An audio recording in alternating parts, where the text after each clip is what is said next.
We're going to dive into what's going on in South Korea at the moment. So, apparently, the majority of Korean crypto exchanges are said to shut down later this month. The South Korean government issued a whole bunch of new requirements for crypto exchanges there. They have to meet all kinds of new compliance requirements, and that deadline is coming up soon, September 24th. These exchanges need to submit requests for an official license with the Financial Services Commission. A lot of smaller exchanges have contested this new requirement, and it said that about 40 of what's estimated to be around 60 crypto exchanges in South Korea will be shutting down. Obviously, the bigger ones will probably stick around, the ones who probably will have an easier time getting these licenses. So it's a very interesting story that obviously is said to be in the name of protecting consumers, but we can dig into the details of it a little bit and see whether that's the case. I'm going to throw to Will because he just had a dog in the background, and I'm hoping maybe the dog has something to say as well. Dog. And he has something intelligent to say. I can tell you that. South Korea does have like a troubling history with crypto. There's a lot of adoption in the area, which is awesome. There's some really, really cool projects in South Korea, but they do maintain like pretty strict regulations compared to other countries, which has given rise to phenomenons like the kimchi premium, which is where you saw like the price of Bitcoin trading in South Korea trades differently than the rest of the global market. And that actually gave rise to FTX and Sam Bankman-Fried because he used to hop on an airplane between Japan and South Korea and collect that premium on the price between Bitcoin, between those two countries. And there's also been like other regulatory things, like they've cracked down on privacy coins in the past and forced those coins to be taken off exchanges in South Korea because regulators are not fond of them. And there's also just been like more scrutiny on exchanges that are in South Korea writ large. So just like the context and the history there is South Korea has just had like a different view of cryptocurrencies than the rest of the global market. And increasingly, it kind of looks like what the US looks like right now, where there's just like a bigger eye on the industry itself. In terms of like shutting down these exchanges, I don't know. Like I'd like to see some more reporting around this. It does seem like a very big move just to be shutting down all these industries because writ large, like South Korea does have like a very big cryptocurrency population. It's one of the highest nations for adoption of cryptocurrency. So it would be odd to see the regulatory pressures there shut down such a burgeoning industry. Jen, I'll throw it to you.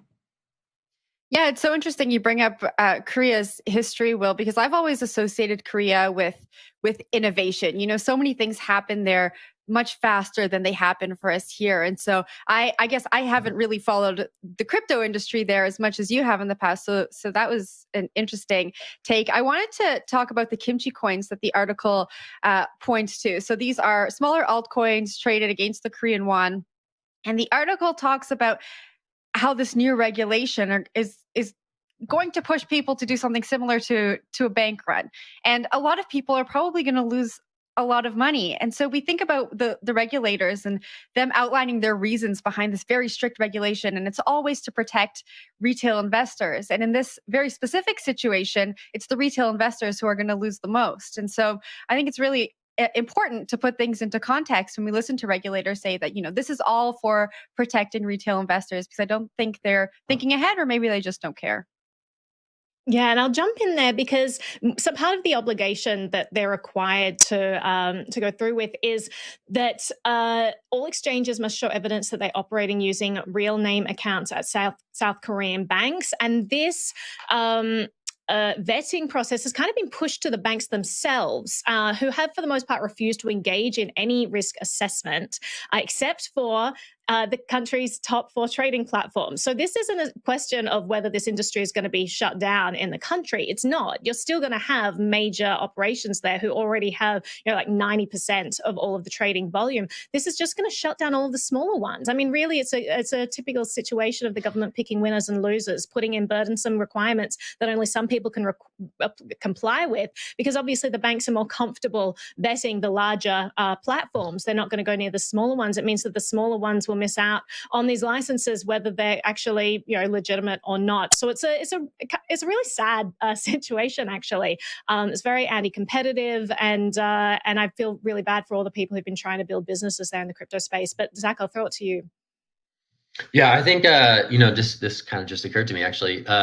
So Terra, which is like the bright light of the Cosmos ecosystem and based in South Korea, has really demonstrated, I think, a big appetite for decentralized exchanges in that market, and could be similar to what we see play out in the US in the future if we are to interpret recent actions by the SEC as indicative of where things are headed here. So the fact that there is sort of an established Terra ecosystem in that market is suddenly all the more interesting to me, and it could be something that we see play out in other jurisdictions, this sort of like flight to decentralized as regulators crack down in some way, shape, or form.